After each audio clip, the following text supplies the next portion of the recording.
حماتي طلبت مني واول مره تطلب في حياتها مني حاجه. الصراحه هي ربنا يديها الصحه، عمرها ما بتطلب مني حاجه. فطلبت مني ان انا، قالت لي يا بنتي امنيه كده. فقعدت صفا قالت لي ما تخلي لنا شويه لفت. قلت لها من عينيا الاتنين. ربنا يخليكي ليا ويخلي لي جوزي ابنك يعني. انتي ما صدقت ان انتي طلبتي مني طلب، فقلت يلا بقى. خدتني الهمه كده والشجاعه ونزلت جبت ايه، 4 كيلو من اللفت. ومسكتهم كده بالفرشة. لو أول مرة بتشوفوني، أنا أمنية ودي قناتي، وما تنسوش تفعلوا زر الجرس وتشتركوا في القناة وتسيبوا لي لايك وكومنت كده وتعملوا لي شير. اعملوا شير كتير، يعني أهم حاجة اللايك والشير.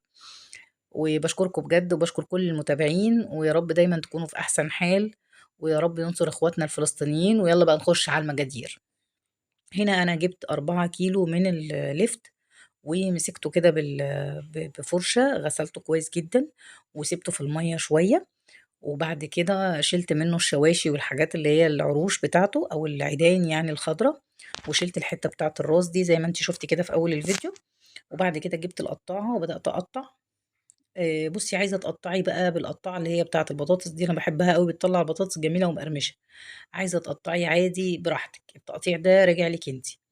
هنقطّعه كويس جدًا، بُصّوا قلبه أبيض وزي الفل، ولا فيه بقى شايخ ولا أي حاجة. أنتِ عشان تجيبي لِفتة حلوة، تجيبي اللِفتة تكون طرية وما تجيبيهاش كبيرة أوي كده. أنا جبتها كبيرة كده عشان هو ده اللي كان موجود، لكن أنا باحب اللِفت يكون صغير. هنا بقى ال4 كيلو دول أخدوا منّي بنجريتين كبار زي ما أنتِ شايفة كده، أو بما يعادل ربع كيلو من البنجر، ماشي؟ عايزة تزوّدي هيطلع معاكِ غامق شوية. عايزة، بُصّوا باورّيكم، بُصّوا البنجر بيعمل إيه، بيبقّع الهدوم، بيبهدل الدنيا. بس صراحة هو مفيد جدًا. أنا عايزة أقول لكم الطريقة دي هتخلّيكم تاكلوا البنجر. ناس كتير أوي ما بترضاش تاكل البنجر وبترميه. لأ بجد جرّبوه بالطريقة دي وهيعجبكم جدًا. زي ما أنتِ شايفة كده أنا باقطّعه cubes كده أو مكعبات صغنططة. باعتذر عن إن الكاميرا كانت بتترعش، غالبًا سقعانة أو حاجة مش عارفة. ظريفة أنا عارفة. بس يا ستي، بعد ما تخلّصي تقطيع وتخرّطيهم كلّهم حُطّيهم مع بعض. وتعملي إيه، تجيبي بقى الملح وترُشّي كده قيمة، يعني مثلًا ال4 كيلو هياخدوا معاكِ حوالي معلقتين ملح كبار وهُم في الطبق كده. إحنا لسه ما حطيناش ملح ولا حاجة، أنا عايزاه هنا يدبل سيكة قبل ما أخلّله. خلّيكِ معايا لآخر الفيديو هتتبسطي إن شاء الله. أصل الكمية لمّا بتبقى كبيرة يا جماعة بجد، لو خلّلتيه بالطريقة العادية وحطيتِ له المَيّة كده عادي، مش هيطلع معاكِ مقرمش لآخر قطرة. خلّيكِ معايا وأنا هاقول لِك إن شاء الله يطلع مقرمش إزاي، ومش هنحط سُكّر.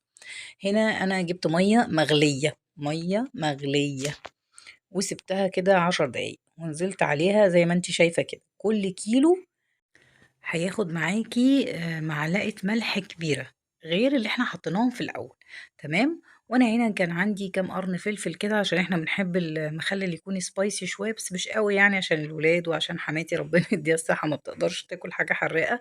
فأنا ما كترتش يعني. نزلت برضه بيهم في المَيّة السخنة.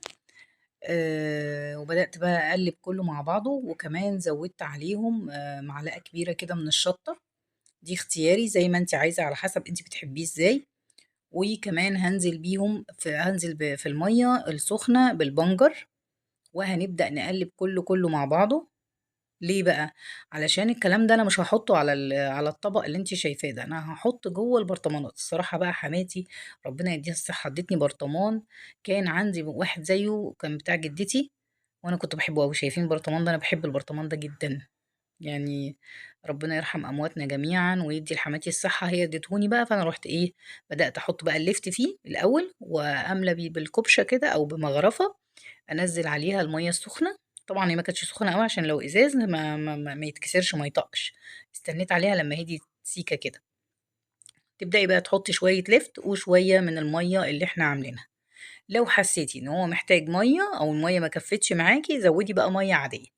مش هاقول لِك بقى إن أنتِ لازم تغسلي بقى البرطمان كويس وتعقّميه والكلام ده لأ. أنا باعمل الكلام ده وأنا عارفة إن برطماني نضيف وزي الفل ومن غير تعقيم. هو مش محتاج تعقيم ولا حاجة، هو أنتِ مجرّد ما تغسليه وتنشّفيه كويس خلاص بقى زي الفل. وتحطيهم بقى في البرطمان. إيه التركة بقى؟ أنا ولا حطيت سُكّر ولا حاجة خلّي بالِك. هو يا دوب بس شوية الملح والشطة والفلفل الحامي وبس كده. وبدأت أحطهم وبعدين هاستنى عليهم لمّا يبردوا. هي التركة هنا في المَيّة السخنة. وكمان إن أنتِ بعد ما تخلّليهم وخلاص كده تحسي إن هو خلاص بقى تمام وهدي، تحطيه في التلاجة. أنتِ النهارده مثلًا عايزة تاكليه ده بعد يومين، هتطلّعي واحد وتسيبيه على الرخامة، هتسيبيه على الرخامه اللي انت هتاكليه، عايزه تاكليه بعد يومين بالظبط، هتسيبي البرطمان اللي هتاكلي منه على الرخامه، الباقي تشيليه في التلاجة. عمره ما هيجرى له حاجه ومش هيستوي. يعني انت لازم عشان تاكليه طلعيه ويقعد يومين على الرخامه يستوي. لكن انت من اول ما تسيبيه على الرخامه هيستوي على طول. بصي هنا طالع اللهم زد وبارك، تحفه ومقرمش جدا ولا واحده طريه. ما تنسيش بقى تسيبي لي لايك وكومنت حلو، واشوفكم على خير ان شاء الله في الفيديو الجاي.